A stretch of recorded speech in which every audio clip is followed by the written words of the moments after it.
Bonjour à tous, c'est ici dans ce beau paysage à Cappadocia, en Turquie, que je vais tourner ma toute première vidéo YouTube. Ça vous est déjà arrivé dans une situation d'avoir peur, alors que vous savez pertinemment qu'il n'y a aucune raison d'avoir peur? Ça vous est déjà arrivé de vouloir développer une forte confiance en vous? Eh bien ça tombe bien parce qu'à la fin de cette vidéo, vous aurez tous les outils nécessaires pour ne plus laisser vos peurs vous contrôler et devenir le maître de vous-même. C'est parti, musique!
Il y a un scénario que j'ai vécu extrêmement souvent, c'est de vouloir faire quelque chose. Ça peut être une activité, un projet, un voyage ou juste parler avec quelqu'un, de vraiment vouloir le faire, mais ne pas oser le faire quand même.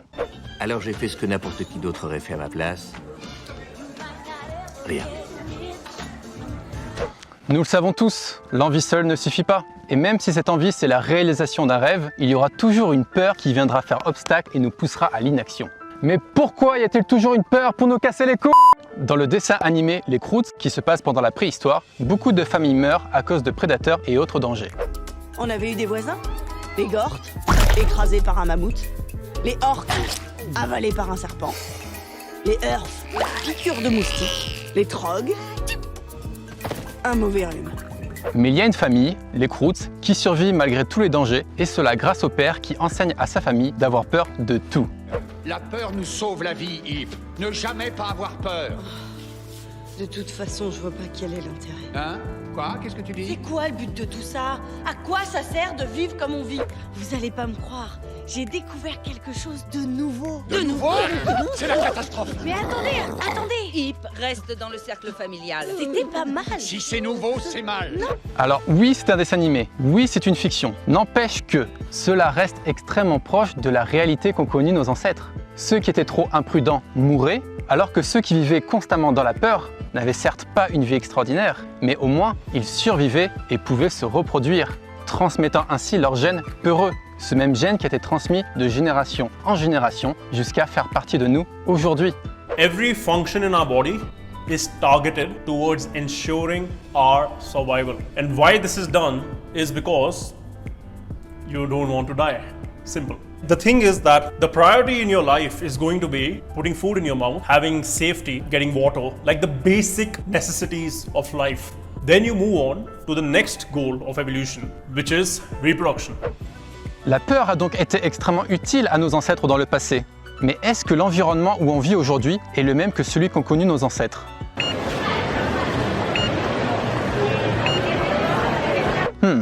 Est-il donc maintenant utile de vivre avec ces peurs obsolètes qui n'existent plus que dans la tête? Ah, et au passage, il n'y a que 8% de tes peurs qui sont fondées sur une menace concrète. 8. Tout le reste, c'est dans ta tête. L'année dernière, au Kenya, je suis allé sur une presqu'île au milieu d'un lac qui se nomme Crescent Island. Cette zone a été clôturée en 1980, empêchant les prédateurs d'y accéder. Les animaux qui vivent là sont donc dans leur milieu naturel et ont zéro risque de se faire manger. Pourtant, quand on s'approchait un peu trop des animaux, ils commençaient malheureusement à s'éloigner. On ne pouvait faire des photos d'eux que de très loin. À un moment, il y a même eu un petit garçon qui a voulu, tout seul, s'approcher d'une girafe pour lui faire des caresses. Et bien que la girafe avait une taille gigantesque comparée au petit homme, elle a pris peur et s'en est allée. Bah ouais, elle est plutôt normale ton histoire. Eh bien, oui et non. Il y a deux choses à comprendre dans cette situation. Premièrement, cette girafe n'a jamais connu de prédateur de toute sa vie. Les lions, les hyènes, elle ne sait pas ce que c'est, elle en a même jamais vu depuis sa naissance. Deuxièmement, les girafes, tout comme les chevaux, les chiens, les chats, les humains et tous les mammifères d'ailleurs, sont réceptives au contact physique et apprécient les caresses. Oh yeah.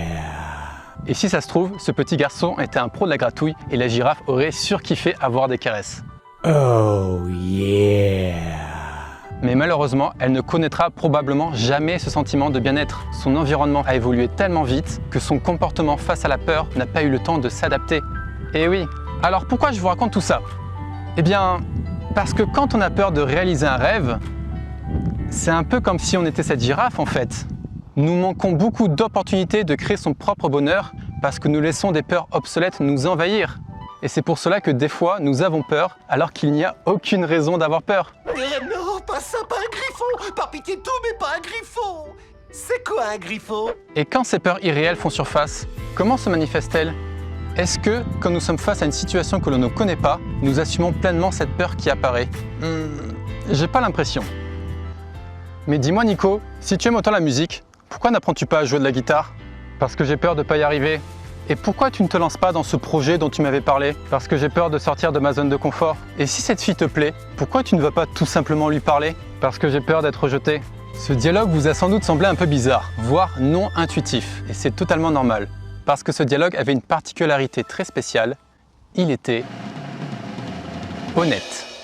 À cause de notre ego et du code social, nous passons tellement de temps à vouloir gommer nos insécurités, et ce phénomène a été amplifié avec les réseaux sociaux, qu'on ne se rend même plus compte qu'on s'est totalement éloigné de notre authenticité. Une citation de Bernard Werber que j'aime beaucoup, quand on s'est habitué au mensonge, la vérité a l'air suspecte.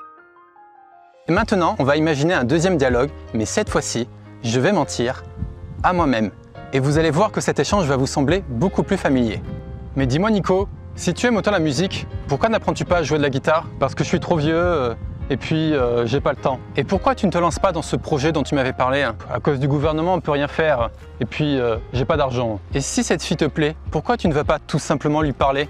Parce que je suis pas coiffé, je suis fatigué et puis elle a forcément un copain. Voilà. Vous avez compris le principe. À chaque fois que nous avons peur et que nous n'assumons pas cette peur, nous attrapons une maladie terrible qui se nomme l'excusite. Oui, mais moi j'ai vraiment des problèmes. J'ai mes études, j'ai mon travail, j'ai mes parents, j'ai mon chat, j'ai mes... Oui. Bah comme tout le monde, hein. Si vous continuez de vous raccrocher à vos excuses à chaque fois que vous rencontrez une difficulté, vous risquez de vivre dans la difficulté encore bien plus longtemps que vous ne le pensez. Et si vous n'êtes pas content par ce que je viens de dire, vous pouvez quitter cette vidéo et ne revenir que quand vous aurez une paire de couilles. Toi, moi, n'importe qui. Personne ne frappe aussi fort que la vie. C'est pas d'être un bon cogneur qui compte. L'important, c'est de se faire cogner et d'aller quand même de l'avant. C'est de pouvoir encaisser sans jamais flancher. C'est comme ça qu'on gagne. Si t'es sûr de ce que tu vaux, faut tout essayer pour l'obtenir, mais accepter aussi qu'il y ait de la casse. Au lieu de montrer le voisin du doigt en disant j'ai tout raté dans la vie à cause de lui, ou d'elle, ou de je sais pas qui. Ça, c'est des trucs de trouillard et t'en es pas un, toi. Tu vaux mieux que ça.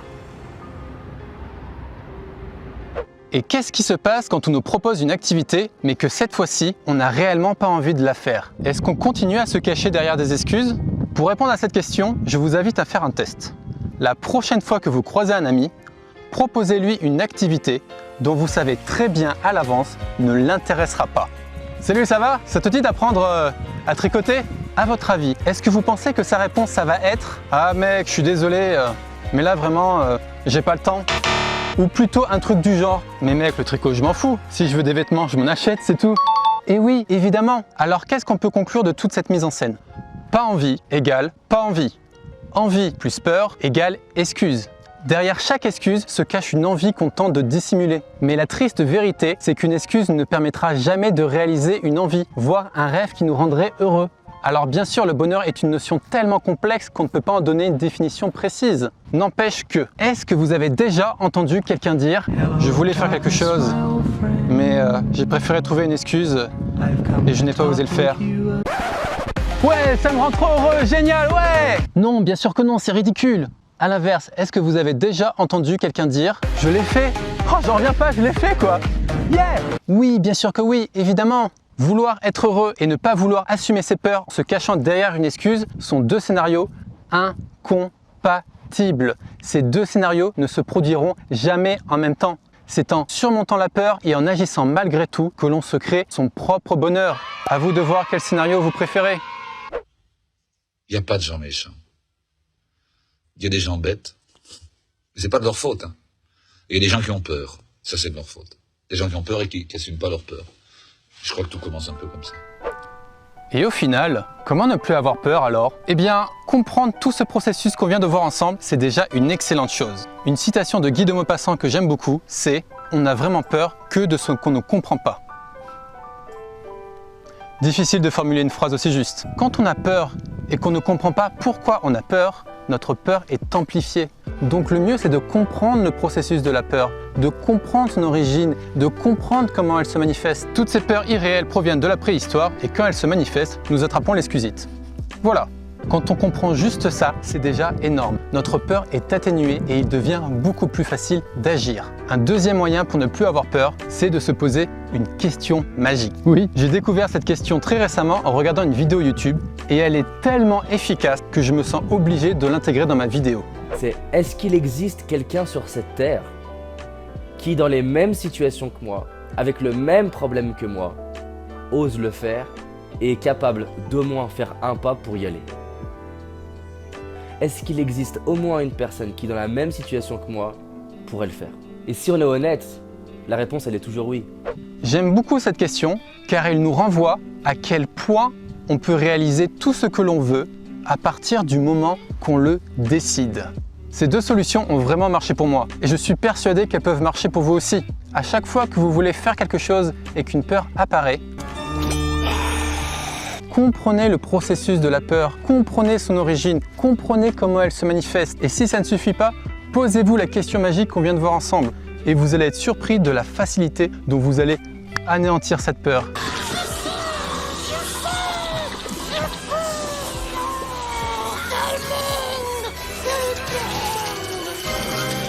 Quand on a le choix entre la facilité et la difficulté, on a souvent tendance à se tourner vers la première option. Et il y a tellement de personnes qui n'osent jamais réaliser leurs rêves parce qu'ils n'apprennent jamais à contrôler leur peur. Et le problème, c'est que les années passent et un jour, ces mêmes personnes réalisent que quand ils pouvaient, ils n'ont pas voulu. Et maintenant qu'ils veulent, ils ne peuvent plus. Alors au lieu de passer une vie entière à vivre dans sa tête, pourquoi ne pas vivre tout court?